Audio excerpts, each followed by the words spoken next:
What's up, guys? Mad Customs here. 2025 has come to a close, so now it's my turn to rank my top 10 favorite figures of 2025. A few rules before I get started. First of all, the figure had to have been released in 2025, and then I had to have bought it. So there may be some figures you think should be on the list, but I just don't own them. With that said, let's get started.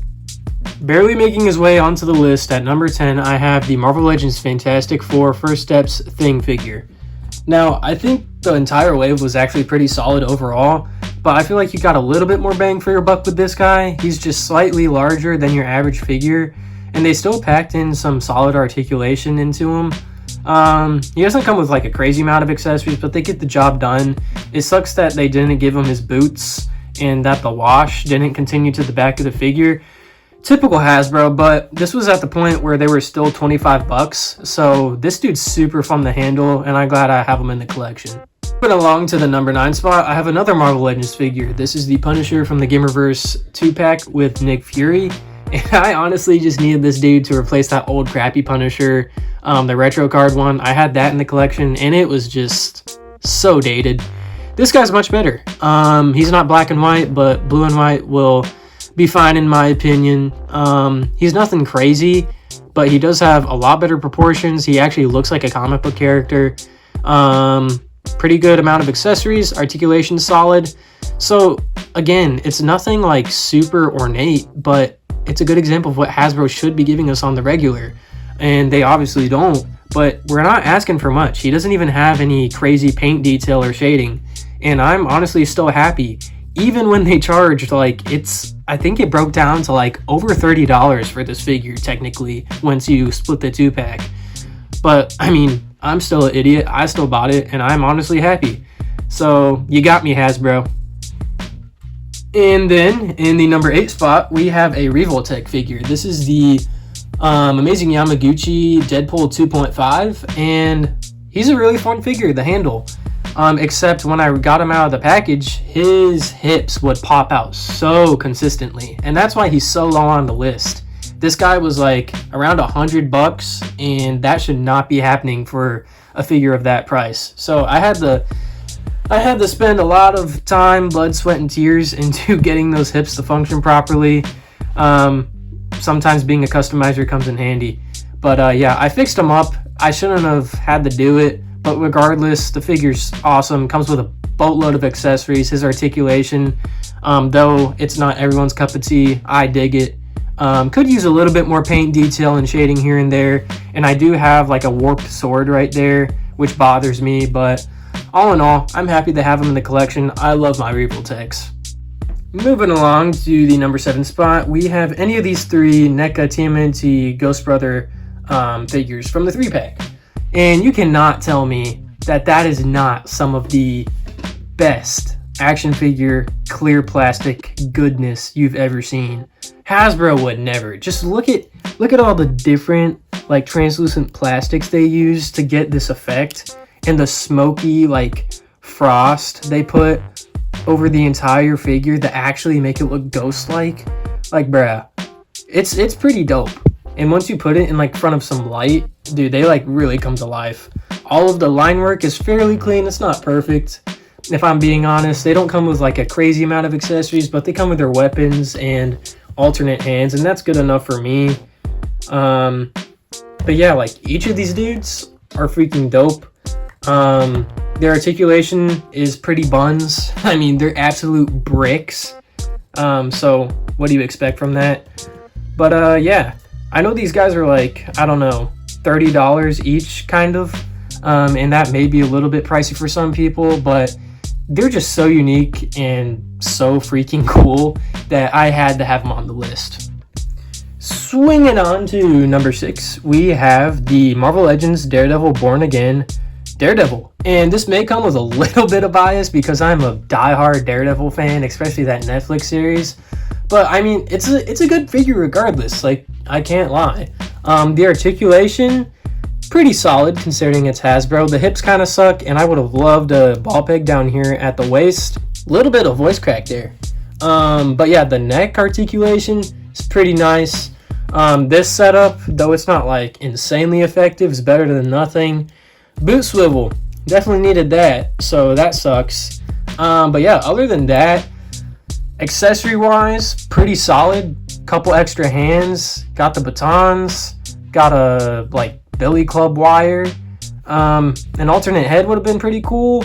And kind of sucks that we only have one fist, but you can get this guy posed up pretty nicely. These are also kind of ugly, but this also was back when the figures were only $25.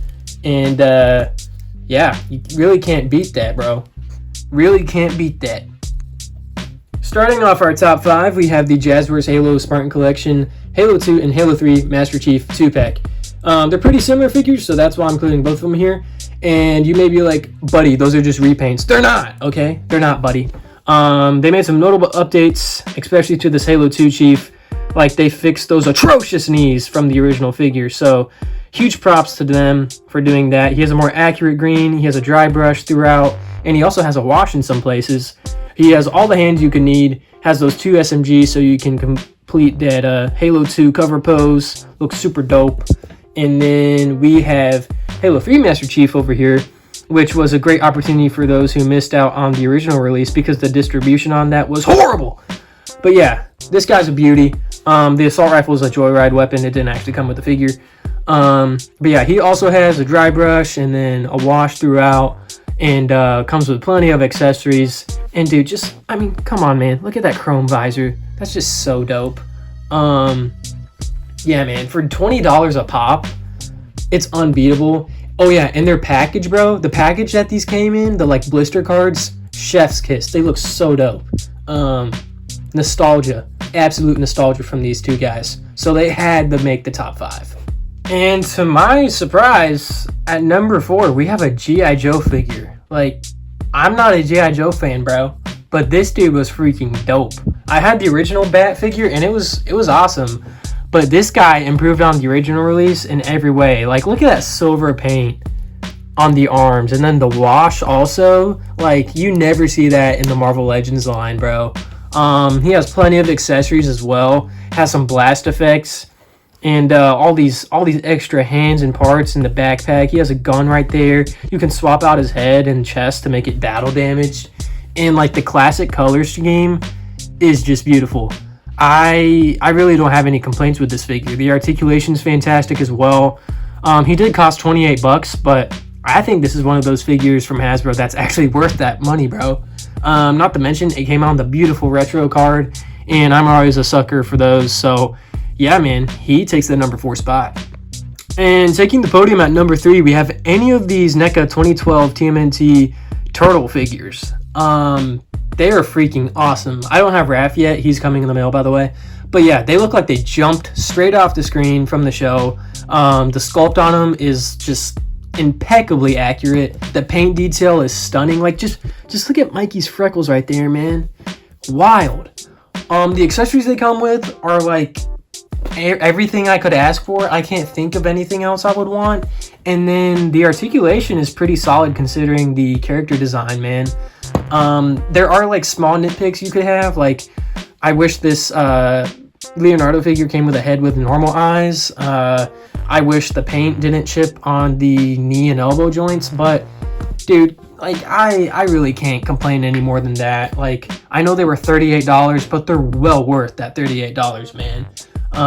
So yeah, this was like my childhood like TMNT cartoon, and I could not help but have these guys on the list. Shredding his way into number 2. See what I did there? I'm sorry. I understand if you clicked off the video. Anyways, we have the NECA TMNT 2012 Shredder figure, and I actually think he's better than the Turtles. Fight me in the comment section if you disagree, but yeah, I think he has just a little bit more shelf presence. Just look at those spikes, the broad shoulders, the silver paint, man. Like, it's beautiful! But yeah, he comes with some pretty solid accessories. I did have to do some modifications to the cape to make it sit right, but hopefully that was just my copy, and I was glad to do it because this guy's freaking dope. He even comes with a Krang. The articulation is a little bit limited there in the hips, but I mean, all he's going to do is stand there and look menacing, so that's fine by me. Again, 100% worth the $38. And yeah, dude, NECA killed it in 2025. But obviously, to no one's surprise, coming in at number 1, we have the Lego Mars Mission Green Martian figure. This guy needs to get out of here because the true number 1 spot is the Marvel Legends Gamerverse Wolverine figure. If someone told me at the beginning of the year that in the Big 25, a Marvel Legends figure would be in the number 1 spot on my top 10 list, I would have told them they were smoking something diabolical! Because most of the figures are overpriced and underwhelming, as I've said many times before, but this guy right here was worth every penny of $30.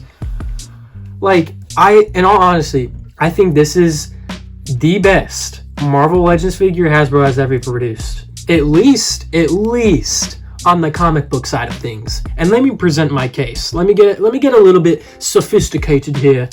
So, starting off with the articulation, I'm going to point out the good and the bad. We have, right smack dab in the middle, a double ball peg, torso, waist combo. And it works beautifully, dude. Like, that should be on every Marvel Legends figure going forward. I do not care. The hips, they function pretty well. They still need to fix their pivot point. Don't know why they still struggle with that, but I can look past that. The knees, great range. Great range. They have a little bit of ugliness, but honestly doesn't bother me too much. One thing, they definitely should have had the boot swivel, but yeah, the ankles are decent regardless. These butterfly joints I actually am a fan of. The traditional ones would have had a little bit more range going forward and back, but this allows you to shift them up and down, so you can give them a really broad shoulder look, which I like. The single jointed arms I think work beautifully. They get you pretty solid range, and they look very nice while doing it. I will say, not a huge fan of the disc hinge and ball peg combo. I think it's really dated. I much would have rather had a double ball peg combo. But this is fine. He can still look up really well. So yeah, the only changes I would have made articulation-wise was the boot swivel, maybe a toe articulation, and other than that, like the neck. But it's pretty solid in my opinion. Can't really complain too much. Aesthetically though, this is where the guy shines. Obviously, would have loved more paint detail and shading. But as is, you cannot tell me those are some of the best proportions you have seen on a comic book figure from Marvel Legends. Most of their figures, let's all be honest, look like a sack of potatoes or someone doing cosplay. The muscle groups and definition and just thicknesses and stuff on all the figures is just way off. They look goofy. This guy looks accurate to the source material. He has the big meaty thighs, the big broad chest and shoulders. The arms are beefy. He has the big properly sized hands, meaty calves, and just the muscle sculpting throughout is just very nicely defined and well placed. And that is really what sets this guy apart. If Marvel Legends simply looked more like the source material, I'm not talking costume or detail wise, I'm talking about their silhouette, the line would be incredible. Go look at most of your Marvel Legends figures and compare them to a comic book panel. They do not look similar. Trust me. Just accept it. I don't care if you're complaining about the height. Get out of here. Go cry in a corner. This dude should be the gold standard going forward. And I don't want to get my hopes up because Hasbro's going to Hasbro. But when I took this figure out of the package, I was smitten. I was blown away. I couldn't put him down for like an hour. So whoever sculpted this, whoever made this figure, needs to do every other figure going forward. I know it's not going to happen, but I can only dream. Well, there you have it, guys. My top 10 favorite figures of 2025. If you disagree with any of my picks, that's alright with me. We can argue over plastic in the comment section like grown men. With that said, please like, subscribe, comment, and share, and follow me on TikTok, Instagram, and whatnot. I'll see you in the next one.